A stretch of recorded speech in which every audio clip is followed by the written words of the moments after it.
جی ناظرین، ہمارے ساتھ موجود ہیں ایڈوکیٹ نصیر ندیم صاحب، جو کہ ایڈوکیٹ سپریم کورٹ ہیں۔ وہ آج کے ووٹنگ پروسیس کے بارے میں بتائیں گے ہمیں۔ جی مدثر صاحب۔ جی آج ہائی کورٹ بار ایسوسی ایشن کے الیکشن منعقد ہو رہے ہیں، جو کہ ہر 2 سال میں ایک بار ہوتے ہیں، اور یہ چونکہ ایسی باڈی ہے جو کہ ہائی کورٹ لیول پہ اور آگے جو بھی تمام انتظامی معاملات ہوتے ہیں ان کو دیکھتی ہے، تو اس وجہ سے یہ الیکشن تھوڑے سے خاصی اہمیت کے حامل ہیں۔ تو اس میں یہ ووٹنگ اب چل رہی ہے، 3 پینلز اس میں شریک ہیں، کنٹیسٹ کر رہے ہیں۔ تو ہمارا تعلق وکلا پینل اور شکیل پینل سے ہے، تو جو کہ جوائنٹ کینڈیڈیٹ ہیں ان کے۔ تو باقی بڑے سموتھ ماحول میں الیکشن چل رہا ہے، اور انشاءاللہ جو بھی کابینہ آئے گی وہ وکلا کی ویلفیئر کے لیے، لوگوں کے حقوق کے لیے، چونکہ وکیل کا بیسک کام لوگوں کے حقوق کی پروٹیکشن ہے۔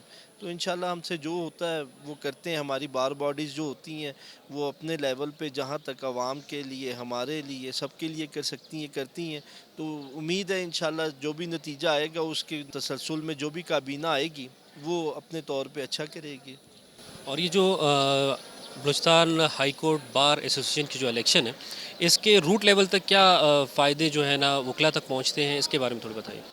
دیکھیے، چونکہ بیسیکلی جتنی بھی ہماری، اگر ہائی کورٹ بار ایسوسی ایشن لے لیں، ڈسٹرکٹ بار ایسوسی ایشن لے لیں، ان کا بیسک مقصد تو صرف اور صرف یہ ہوتا ہے کہ وکلا کے لیے اگر کوئی بھی پرابلم ہے یا کوئی بھی ایسا ایشو ہے جس کو سالو کرنا ہے، اس کو یا تو ہائی کورٹ کے ججز کی حد تک سالو کرنا ہے، یا اس کو کیبنٹ میں لے کے جانا ہے، یا اس کو جو ہمارے انتظامی ادارے ہیں ان تک پہنچانا ہوتا ہے۔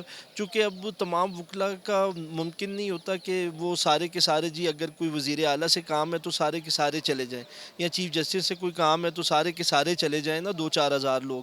تو اس میں یہ جو ہم نمائندے منتخب کرتے ہیں، ان کا مقصد یہ ہوتا ہے کہ وہ ہم سب کی آواز کو لے کے وہ جو سرپرست ہوتا ہے اس تک جاتے ہیں، تاکہ وہ ایشوز حل ہو سکیں، اور ہوتے بھی ہیں، چونکہ ظاہر بات ہے کہ ان کا مقصد یہی ہے۔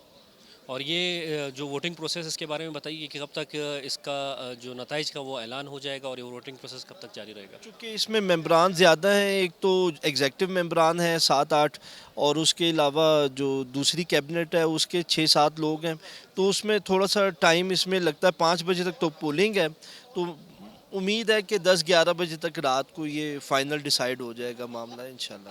اور یہ جو ووٹنگ ہو رہی ہے، اس سے آپ کتنا پر امید ہیں کہ آپ کا جو پینل ہے وہ اس کی؟ انشاءاللہ ہماری پوزیشن اس میں بہت اچھی ہے، انشاءاللہ ہم کامیاب ہوں۔ اور ہمارا ایک پاکستان میڈیا ہاؤس کا ایک پلیٹ فارم ہے، وائس آف لائر، یہ ہم نے انیشیٹو لیا ہے خاص طور پہ وکلا کے لیے کہ ان کی آواز عوام تک اور ایوان بالا تک پہنچائی جائے۔ تو اس کے بارے میں کچھ آپ بتائیے کہ کس طرح؟ بہت اچھا انیشیٹو ہے۔ دیکھیے جی، مطلب وکلا چونکہ کریم آف دی سوسائٹی کہلاتے ہیں، بیسیکلی ان کی جو بھی آواز ہوتی ہے وہ مفاد عامہ کے لیے اور عوام کے لیے ہوتی ہے۔ تو اس میں یہ ایک اچھی کاوش ہے کہ تاکہ لوگوں کو ربط میں رکھا جائے، وکلا عوام کے لیے کیا سوچتے ہیں وہ ان کو پتہ چلنا چاہیے، اور جو عوام کی توقعات وکلا سے ہیں وہ ان کو پتہ چلنا چاہیے۔ تو یہ ایک اچھا عمل ہے۔